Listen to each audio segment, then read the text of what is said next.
গণিত পাঠশালায় তোমাদের সকলকে স্বাগত। আজকে সপ্তম শ্রেণীর কোষে দেখি 2 এর অনুপাত পর্ব 1 মানে শুরু করব আর কি। আচ্ছা, অনুপাত সম্বন্ধে আগে একটু বলে নিই। যদি তোমাদের দুটো আগেই বলেছি কিছু, এটা দেয়া থাকে। কি দেয়া থাকে? দুটো সমজাতীয় রাশির অনুপাত দেয়া আছে। তাহলে এটাকে কি বলবো? পূর্বপদ। পূর্বপদ। এটাকে কি বলবো? উত্তরপদ। উত্তরপদ।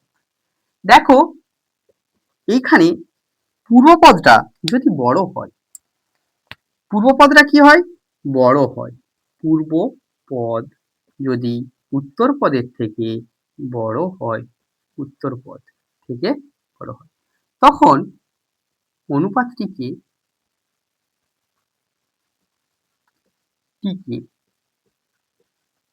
কি বলবো? গুরু অনুপাত। গুরু অনুপাত। যদি এই পূর্বপদটা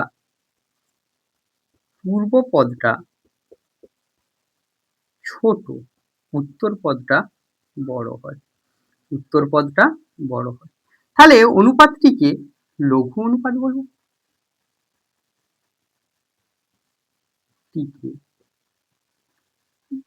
লঘু অনুপাত বলে। আবার তোমরা দেখো, যদি পূর্বপদ সমান উত্তরপদ হয়ে যায়, অনুপাতটি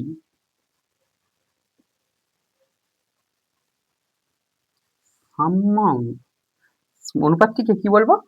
সাম্য অনুপাত। অনুপাতটাকে আমরা কি বলবো? সাম্য অনুপাত।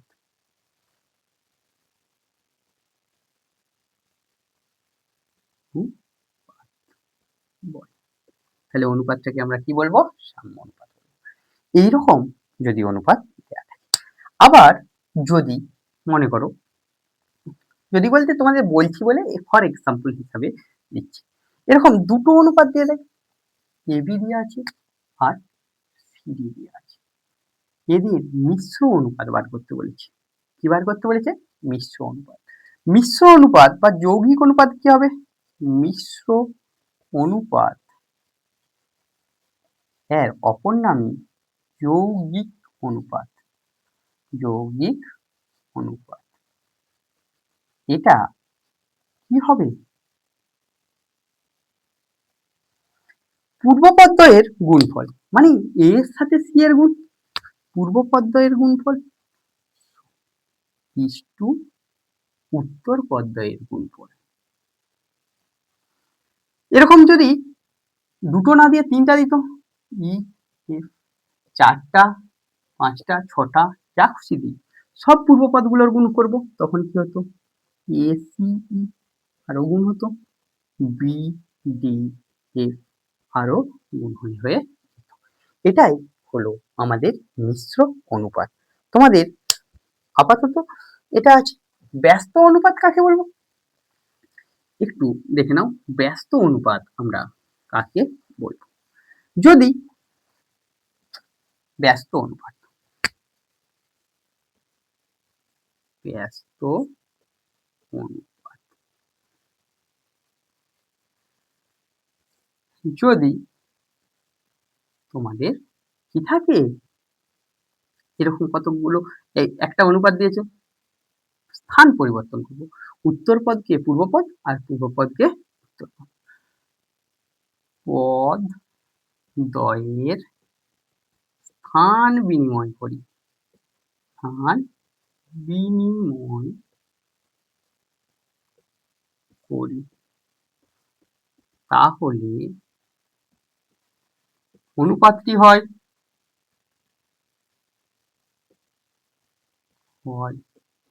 ব্যস্ত অনুপাত। ব্যস্ত। তাহলে এই এ ইস টু বি এর ব্যস্ত অনুপাত কি হবে? এর ব্যস্ত অনুপাত হবে বি ইস টু এ। এবার চলো প্রশ্নমালাতে কি অঙ্ক দেয়া আছে আমরা দেখি। এখানে দেখো নিচের অনুপাতগুলিকে লঘিষ্ঠ আকারে প্রকাশ করি ও প্রত্যেকটি অনুপাতের ব্যস্ত অনুপাত লিখি। তাহলে এখানে লঘিষ্ঠ আকারে বলতে আমরা আগের ক্লাসে আলোচনা করেছিলাম লঘিষ্ঠ আকারটা কি আছে, যদি একই সংখ্যা দ্বারা ভাগ যায় তাহলে আমরা 12 আর 15কে একই সংখ্যা 3 দ্বারা ভাগ যায়, 3 দ্বারা ভাগ করো 12কে, কত আসছে 4, 15কে 3 দ্বারা ভাগ করো 5, এটা হয়ে গেল তার অনুপাত প্রকাশ করি ও প্রত্যেকটি অনুপাতের ব্যস্ত অনুপাত লিখি। অতএব ইহার ব্যস্ত অনুপাত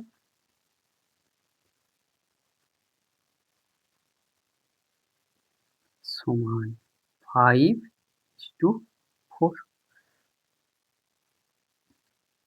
এরপর বি এর অঙ্কেতে দেয়া আছে, দেখো বি এর অঙ্কেতে কি দেয়া আছে 36:54। 36:54 তোমরা দুটোকেই 2 দ্বারা ভাগ করতে পারো, তো আসবে 18:7। এরপরেও ভাগ যাচ্ছে, 3 দ্বারা দুটোকেই ভাগ করা যায়, 3 দ্বারা ভাগ করলে কত আসবে 6:87 কে 3 দ্বারা ভাগ করো, কত আসছে 9, আবার 3 দ্বারা ভাগ করো 2, যতক্ষণ ভাগ করা যাবে কোনো সংখ্যা দ্বারা দুটোকেই ততক্ষণ ভাগ করবে। এটাই হলো আমাদের লঘিষ্ঠ আকার। ইহার ব্যস্ত অনুপাত হলো, পূর্বপদটা উত্তরপদ হবে আর উত্তরপদটা পূর্বপদ হবে। সি এর অঙ্কে কি দেয়া আছে, সি এর অঙ্কেতে দেয়া আছে 75:120। 75:120। আমরা 15 ঘরের নামটা জানি, 15 দ্বারা ভাগ করলে কত আসে 5, আর এটা কত আসে 8। তাহলে ইহার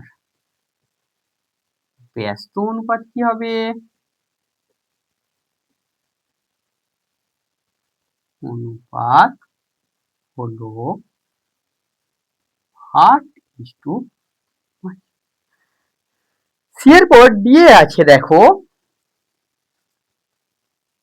169:221। 13 দ্বারা ভাগ করো 13, 13 দ্বারা ভাগ করলে কত আসবে, ইহার ব্যস্ত অনুপাত কি হবে, ব্যস্ত অনুপাত মান 17:13। পূর্বপদটা উত্তরপদ, উত্তরপদটা পূর্বপদ।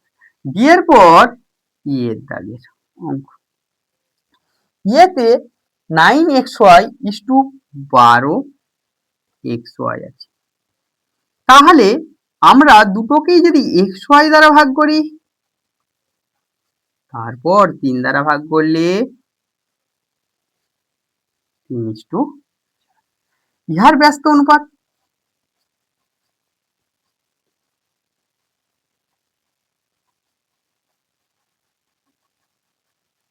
কত হবে 4:3। এরপর এফ, এফ এতে কি আছে দেখো, এফ এতে দেয়া আছে 429, 429 ইস্টু কত 663। দেখো 3 দ্বারা ভাগ যাবে, এটাকেও 3 দ্বারা ভাগ যাবে। এই কিছুক্ষণ আগে দেখলাম 221 কত দিয়ে যায় 13 দ্বারা ভাগ যায়, তাহলে 13 দ্বারা 1 ভাগ করলে কত হয় 11, আর 13 দ্বারা 1 আর 7 হবে। ইহার ব্যস্ত অনুপাত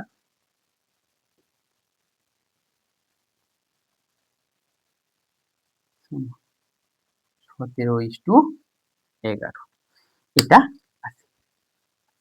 এরপর তোমাদের দেখো কি দেয়া আছে, এফ, এফ এর পর জি, 3b:12c।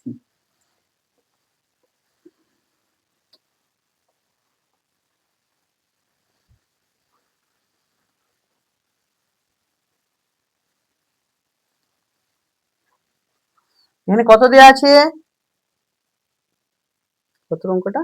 জি8 একের দাগের। এখানে দেয়া আছে দেখো 3b is to 12, 3 দ্বারা দুজনকে ভাগ করলে কি থাকবে? b, আর এখানে 4c। ইহার ব্যস্ত অনুপাত কত হবে? 4c is to g এর পর h। h এ কি দেয়া আছে? h এ দেয়া আছে 25 xyz is to 625 xy। তাহলে xyz দ্বারা দুটোকে ভাগ করি, 25 is to 625। 25 এর নামতা অনুযায়ী কি হয়? 1 2। তাহলে ইহার ব্যস্ত অনুপাত কত হবে?